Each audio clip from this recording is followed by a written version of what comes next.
In an interview with Hudson County View, William Matsikoudis of the Jersey City Civic Committee explained the urgency of the lawsuit against the Fulop administration for an unlawful and ambiguous binding referendum. Why are you against moving the election from May to November? Yeah, in Jersey City, we have a tradition that's some 60 years old of having a distinct election day for our mayor and city council. And the decision to have this distinct election day came about after a charter commission. And that charter commission's conclusion after deep study and analysis was right then, and it's still right today. We need a separate election day to keep partisan politics out of our local elections so that we can focus on the issues of concern to our local community once every 4 years, like property taxes, crime, development, job creation at the local level, without the distraction of the statewide partisan elections that we have when the governor's up for election, the state senate, and the general assembly.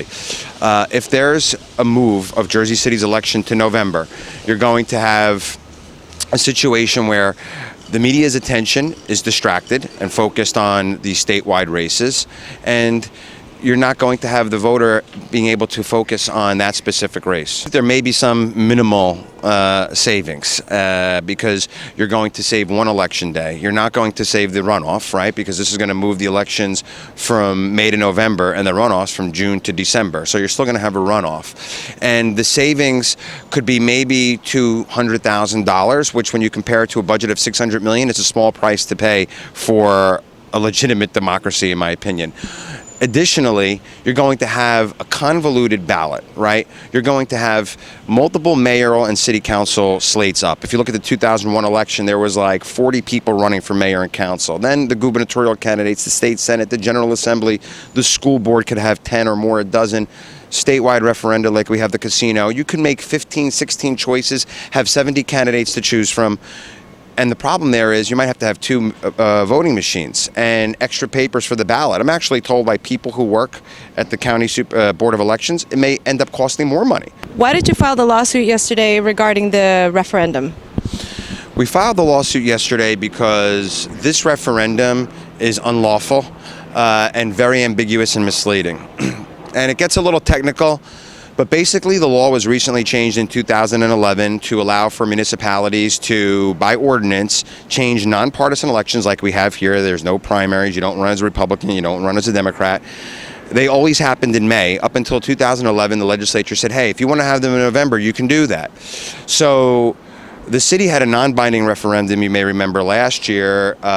We sued back then because we didn't like the language. We got a lot of it changed and not all of it. We sued a little late. I think that was one of the reasons why the judge was refusing to make all the changes we wanted. And it passed narrowly to move the election. And the city council was in the process of passing an ordinance. So because we thought that there was such a narrow turnout, it didn't justify making this dramatic change, and also because we didn't think the question was fully fair, we decided to challenge the ordinance, which you're allowed to do by law, by gathering signatures, and it would have forced a special election. So Mayor Fulop decided, hey, you know what, I'm going to have a binding referendum on this in November instead, and backed off the ordinance, which is what he should have done via the law. One reporter called it a flea flicker. The only problem is this move is unlawful. He's citing a statute, the Faulkner Act from 1951, that allows you to move by binding referendum a nonpartisan election for May to a partisan election in November. More importantly is the question is misleading. I mean, if you really know the law and you look at the question, you might wonder, is this changing Jersey City to partisan elections? Now, the mayor says he doesn't want that. The council president says he doesn't want that. I don't think anybody wants to turn Jersey City's elections into partisan affairs where people run as Democrats, Republicans, with primaries where the county boss would decide basically who would become mayor probably. But the question needs to be revised to make clear that it's nonpartisan, that there's going to be a change in the runoffs from June to December. People need to know that the current council and mayor's term is going to be extended 6 months. The question is a hodgepodge of two different statutes. We call it a Frankenstein statute, some sort of monster creation that should really be rewritten. And we're just trying to follow the law. I know that some people have a hard time doing that. There's no follow-up regarding that one time when you had a discussion with Council President and Jeremy, especially during that evening during the council meeting? Yeah, well, I'm glad you brought that up because there's multiple times. The last time around, the judge appropriately said, hey, why didn't you go to the council and bring this up? And he had a point, the judge. This time around, when they first passed the ordinance, I went to the council January 13th, and I explained my concerns.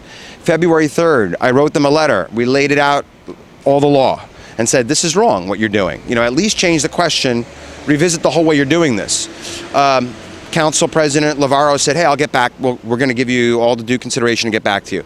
Didn't hear anything. Went back again in August, brought it up again. We're looking into it. So we knew that there was not going to be any real response. We also had to act quickly because of the fact that the ballots are going to get printed in a few weeks. So the long answer to that, the short answer to that question is no, there was no follow-up. Neither a Jersey City spokesperson nor Jersey City Council President Rolando Lavaro has returned email seeking comment. Matsikoudis will be running in the 2017 Jersey City mayoral race. Hudson County View, the eye of the community.